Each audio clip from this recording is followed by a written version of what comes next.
have paradigms and roadblocks that prevent us from excelling, and they can be real or imagined. Welcome to Beyond Bricks, a podcast that will give you the ability to break through those walls. Here's Dr. Nathan Unruh.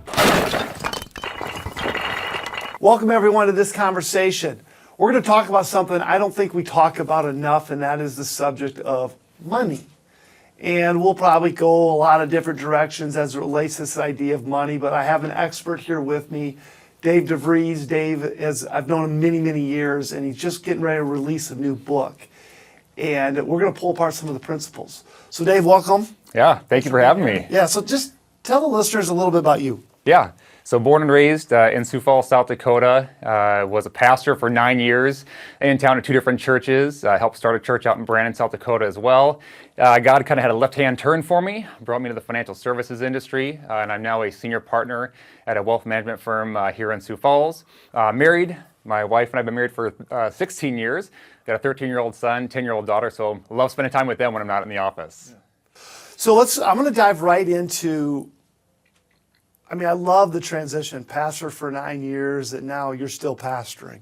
Once a pastor, always a pastor, sure. right? Absolutely. You're just going to tell a different message from a different platform, yeah, right? For sure. So tell me about what motivated you to write this book, and what is the title of the book? Yeah, so book is called Green Light Millionaire, and as I mentioned, didn't set off to write a book that was not on the goal list.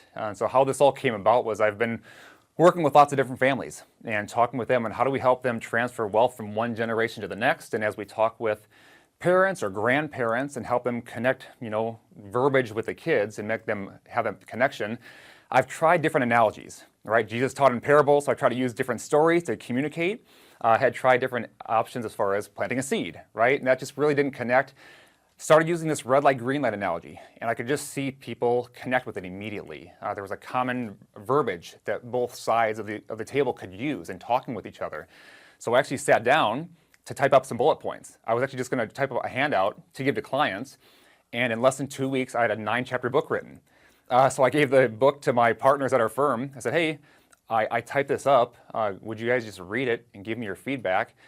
They read it and said, this is fantastic. We want to give copies to all of our clients. Can you get it published? I said, sure, I don't know what that means, but let's head down that path. So that's kind of how it all came about.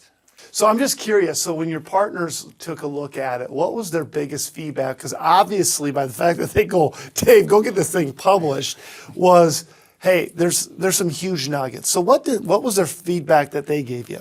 Yeah, so actually the biggest feedback that they gave me was initially it was kind of all like these wisdom nuggets. We call them wisdom keys throughout the book.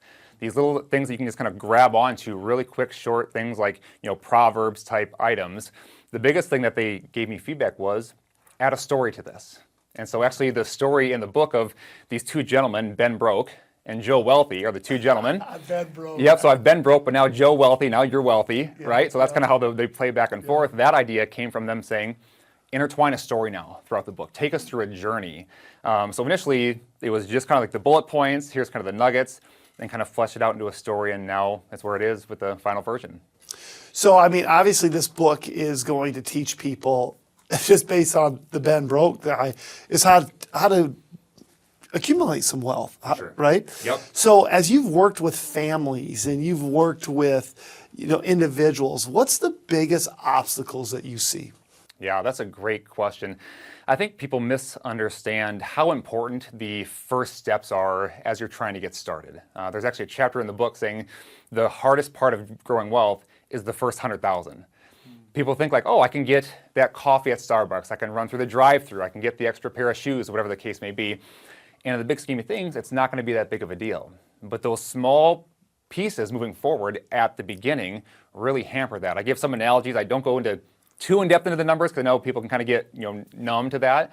But those first steps are usually the biggest factors in people achieving their goals. They just can't get that traction for that compounding effect of wealth long term. Yeah, and Dave, we're not taught this. Sure. If you think of all of our education and all the backgrounds in our families, money is something that is almost a subject that people kind of stay away from a bit. Yeah. And I would contend we stay away from it because we don't understand it. Yeah.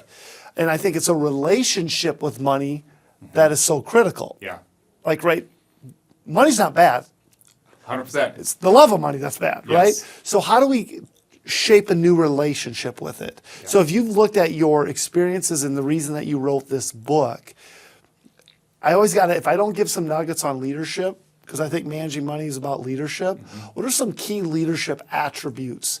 And let's put it to money that is Yeah. critical around money. Yeah, I think you're exactly right. Unfortunately, we don't do a good job educating people about finances, right? We look at money as a bad thing. Well, money's an inanimate object, right? A hammer, it can be great or it can be bad. You can use a hammer to build a single house or a house for a single mom. You can use a hammer as a weapon and injure someone with it, right? The hammer itself is not good or bad. Money is the same way, right? Money is not good or bad. The person whose hand it's in decides how it's going to be used, right? So one of the things, the wisdom keys is money doesn't change who you are. It simply emphasizes who you already were, right? It doesn't change who you are. If you're really good at stewarding your money and money comes your way, you will steward that properly, right? If you're poor with your money and you get a bunch of money handed to you, people will realize really quickly how poor you were at stewarding your money. Look at people who have won the lottery, right? Countless examples of people inheriting millions of dollars overnight, and a year later, 3 years later, it's all gone, right? They didn't have the foundational principles to understand how should I engage with this resource of finances.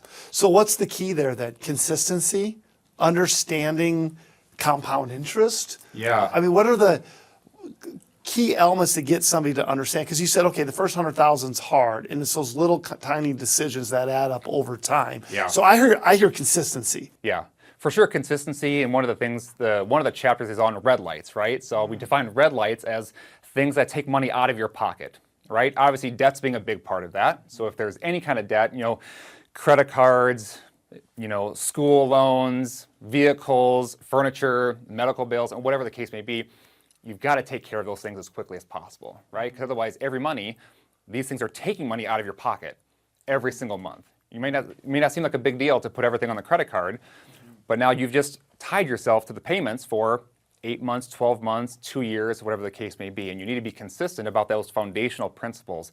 Get the red lights taken care of as quickly as possible. So even on the journey of finances, right? If you're going to equate that to going somewhere, you want to drive across town and get to a big old celebration across town. How many red lights do you want to hit?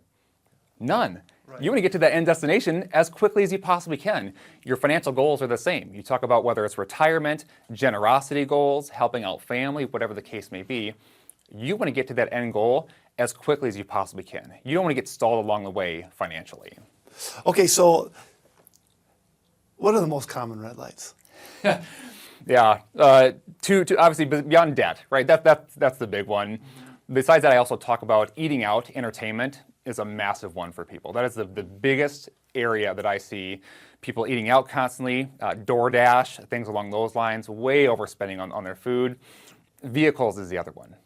Trying to impress other people by what they're driving, so they get a vehicle, but they can afford the $800 a month payment, right? But now they're tied to that payment for 5 years. And now every year, every month for the next 5 years, you have to have this money come out of your pocket every single month. So beyond debt, those are the two. Obviously, debts then is just making sure credit cards, no, we're not carrying a balance, right? If there's other things, whether it's school, medical bills, get those things taken care of as quickly as you possibly can. Yeah.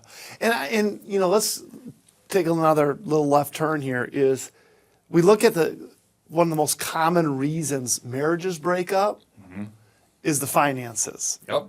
And I know in my own life that, some of the hardest conversations are around finances. Yeah. And it's usually my wife telling me when I got some red lights. But I think it's good to get healthy in those conversations and get the couple on the same page. Yeah. Because it's amazing what can happen when you're aligned. Yeah, for sure. And even just to touch on that, we kind of joked around when I was a pastor that when couples come in for any kind of counseling, it's usually around one or two topics. It's usually around like sex or money. And money is one of the top factors. And a lot of times what happens is couples just don't have a good dialogue on a consistent basis, right? And so they have either separate accounts or they have credit cards that each of them use individually that they don't know what balances are, so they can easily swipe things. And the other factor is they don't have common goals. So even as I sit down with couples and we talk about where do you want to go, a lot of times I will get blank stares in our first meeting. Because I'll say, we've been married for 20 years, we've never actually talked about where we want to go. we haven't actually talked about what we want to achieve in the next 5, 10 years. And so a lot of times in those initial conversations, let's talk about the end goal. Because otherwise, if we don't know what the end goal is, every step along the way might be taking you in the wrong direction. That's a great point. So have a plan. For sure. Have enough wherewithal to say, let's develop a plan. And like every plan, it can be adaptable. But so within somebody's plan, or again, I love the analogy of green lights, is what are some green light activities that help in creating a plan? Sure. Yeah, I think, well, the first step is the goals, right? There's actually a chapter just on goals and knowing where you want to go, right? Then it's making sure every dollar that you have is lining up with those goals. So one of the analogies I kind of use within the Green Light chapter is your goal should be tied to the speed of your goal, right? So I use the analogy of if you're going through a school zone, right? You go pretty slow through a school zone. You need to be very cautious about what you're doing. Same is true for some of the short-term goals, right? If you've got a goal that's 6 months away, probably shouldn't be super aggressive with those dollars, right? Probably shouldn't go invest in a new business or real estate or some single stock. Probably need to be more conservative. But if there are longer goals that are out there, then make sure those goals are used appropriately. Because now when money comes in, I know exactly how it should be used. A lot of times I find I've seen clients with 6 figures just sitting in a checking account. But because it just became a slush fund because they didn't know, what should I do with the money? There was no goal behind it. Where now, if you know what your goals are, every dollar that comes in, right? Whether it's through dividends on, investments, whether it's through real estate, whether it's through your job or your business, when the dollar comes in, I know exactly how I can strategically use every single dollar for those goals, short-term or long-term. Yeah, so it's the old adage, tell your money what to do. For sure. Versus having your money telling you what to do. Absolutely. Right? So it's having that plan. Goes back to that plan. Yep. So I found that people, when they start thinking about a plan, they don't even know what's possible. Mm-hmm.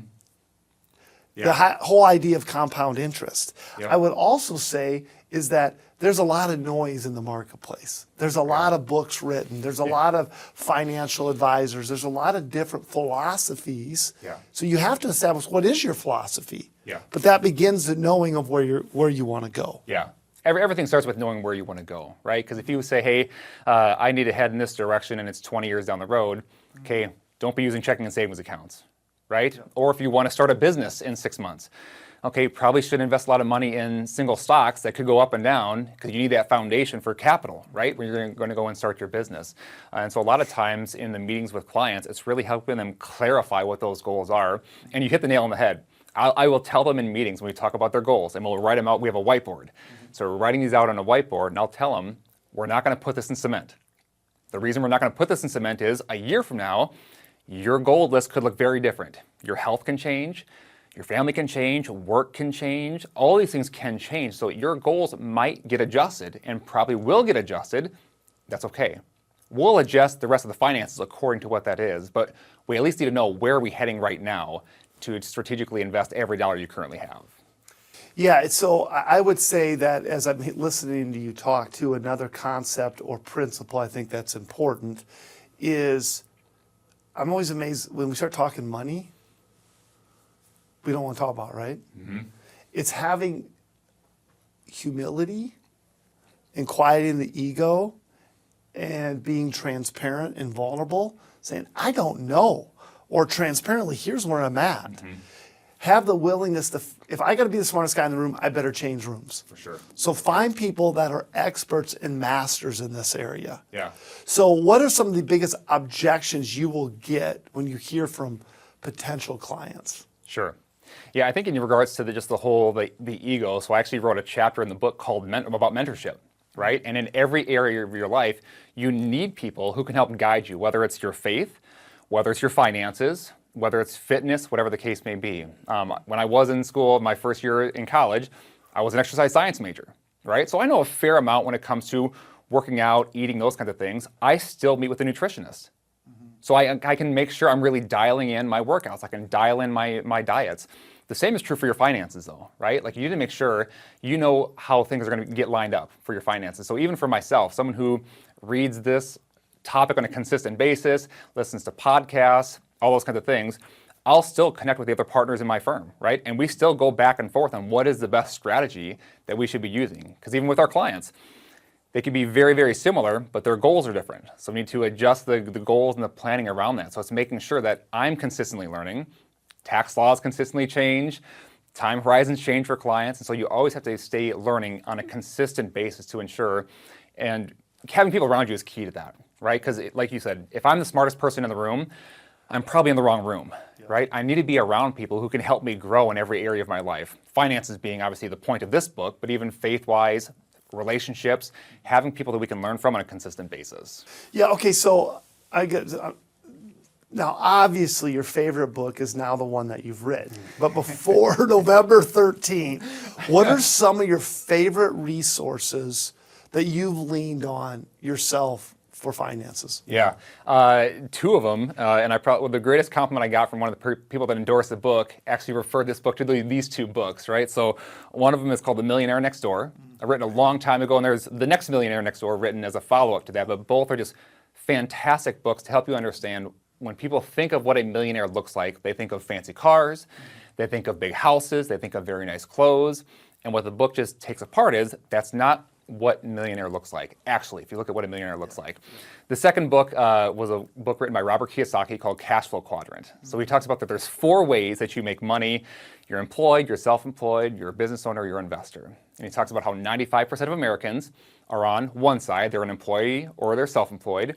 The other 5%, they either own a business or they invest. And 95% of the people hold 5% of the wealth. This 5%, the business owners and investors, hold 95% of the wealth. But it's all about how you think. You have to think like the business owner. You have to think like the investor. And that's why Even if you're not. Even if you're not. Which is, I think, is a missing component, right? Well, I'm not that, so I can't. But if you go back to The Millionaire Next Door, most of them weren't business owners. Yeah. Right? They live very simple lives. Yep. They follow very simple principles. They're not in debt. They take the money that they earn and they invest it for their goals. And they do very well stewarding the dollars that come in, right? They didn't win the lottery. They didn't get an inheritance. They were very consistent over a long period of time, and that compounding effect made them a millionaire at the end of the day. Yeah. I love it. Okay, give me one more resource.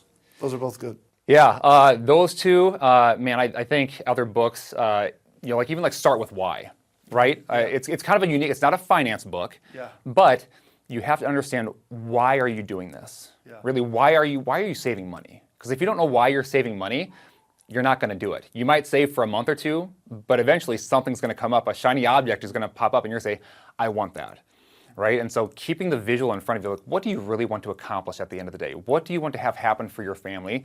Then also, what do you want your legacy to be at the end of the day? If it's all about the stuff, I've done enough funerals when I was a pastor. No one talks about your countertops, the car you drove, or the vacations you went on at a funeral.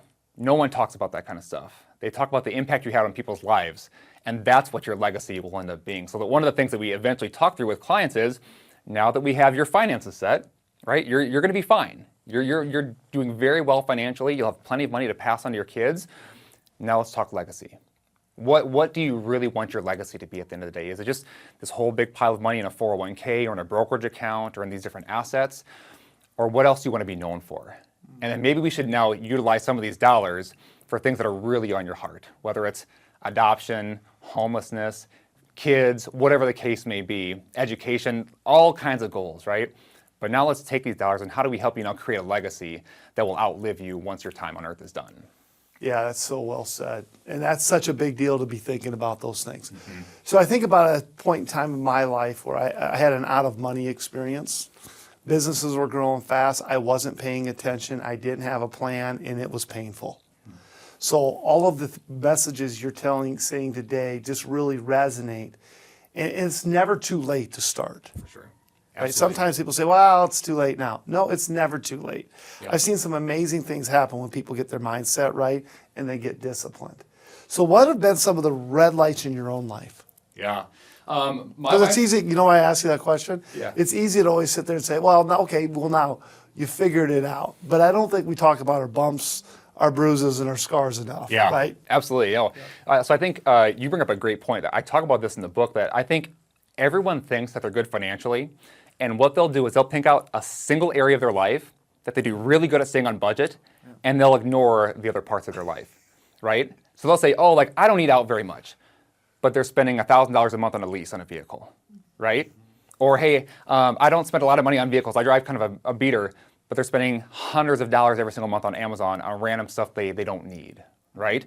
And so for myself, I'm much more an experiential person than I am a things person. So things don't really intrigue me too much, but I like experiences. So like I'll overspend on trips, vacations, like those kinds of things as well. I think one of the things I'm always challenged with as well is also just enjoying the journey. Right? That it's not about just having this that I can achieve 20 years from now. I also want to enjoy that process, right? And so it's figuring out what am I comfortable living with right now, and what are the things I need to be okay saying no with, and kind of that tension that's there. I mean, Andy Stanley talks about there's problems to solve and tensions to manage. There is a tension with your finances, the tension of how much do I invest for the future, but also how much do I enjoy life right now, right? And so I know for myself, there's always things, whether it's shoes, sports cards, stuff for the kids. I mean, now that we've got kids in middle school and elementary school, there's all kinds of new stuff that they're always wanting, right? And so making sure that we're always staying really on track with what is the long-term goal that we're trying to achieve. Mm-hmm. So what is the biggest takeaway that you want people to get with this book? Yeah, that's a really good... I know that's a really broad question. It's a broad question, but it's a really good question, right? Yeah. I think that the biggest takeaway is if you read the book, if it can shift how you think about finances, that would be the key, right? I've led different financial classes over the course of the past 15 plus years. And people can take a principle and say, oh, I should budget better, or I should spend less in this category. But if they don't really think the right way, a month later, 3 months later, they're back to doing the same thing that they were. I need you to shift how you think about your money and how you think about finances as a whole. And that's what I like about the book, is in Green Light Millionaire, there's not one strategy, right? I talk about you can use real estate, you can use business ownership, you can use stocks, you can use bonds. There's lots of different ways to create wealth. But you have to think about these things appropriately. So my goal would be a year from now that someone say, like, man, I really think about my finances differently. Obviously, the end chapter talks about the stewardship principle, right? So as the pastoral side of me would also say, hopefully this book helps draw them closer in the relationship with God. Ultimately, that influences, at least for me, how I do everything in my life, whether it's how I treat my finances, my wife, my kids, my coworkers, how my work ethic. So the last chapter ties in Scripture into all that as well. And so hopefully people can see these principles are really solid. Like the first 8 chapters, these are really solid principles. And then underlying that, it's all Scripture-based, right? So even if you're an atheist, there's a lot of great takeaways from the book. And you can say, hey, I'm going to ignore chapter 9. I think it's a mistake to do that. But you can still take the financial principles, apply them to your life, and create great wealth. Same is true, you can be a follower of Jesus, ignore all those principles, and live in poverty, right? The principles don't care whether you're rich or poor. They're gonna follow who chooses to follow those principles. And so I think, one, changing the way they think, but ultimately, as again, kind of that pastor's heart, we'll want to see them grow in their relationship with God. So, I'm glad you just bring up that last piece about Scripture. Because knowing the way doesn't necessarily mean going the way, right? Yeah. I think Scripture tells us that. Solomon, one of the wisest, or the wisest man to ever walk the earth, in the end didn't go the way of the very thing he asked for, which was wisdom. So it takes responsibility and discipline to know the way, but then go the way. Yeah, for sure. Right? Yeah, absolutely. Which I think fits great with green lights, right? Let's go, right? So let's get our green light plan in place. So where do people find this book? If depending on when you're listening to this, it's being released November 13th, 2025. Yep. And where are they going to be able to find the book? Yeah, so initially it'll be on Amazon, both hardcover, softcover, and Kindle versions. We'll look at different options, beyond that. I know through Amazon, though, there's on different retailers that they work with, but Amazon will be the main site as far as where to get the book. Okay, yep. Awesome. A lot of great nuggets here. I think this is your relationship with money, how you heard Dave today talk about have a plan, be consistent. There's a lot of different options. I'd highly recommend pick up this book, Green Lights. It's called Green Lights. Green Light Millionaire. Green Light Millionaire. I don't want to get mistaken because we were talking about Matthew McConaughey's book, Green Lights, which is a good one too. But the Green Light Millionaire. Yep. So thank you. Appreciate this time. Absolutely. Thank you. You bet. Appreciate you. You bet. all have paradigms and roadblocks that prevent us from excelling, and they can be real or imagined. Welcome to Beyond Bricks, a podcast that will give you the ability to break through those walls. Here's Dr. Nathan Unruh.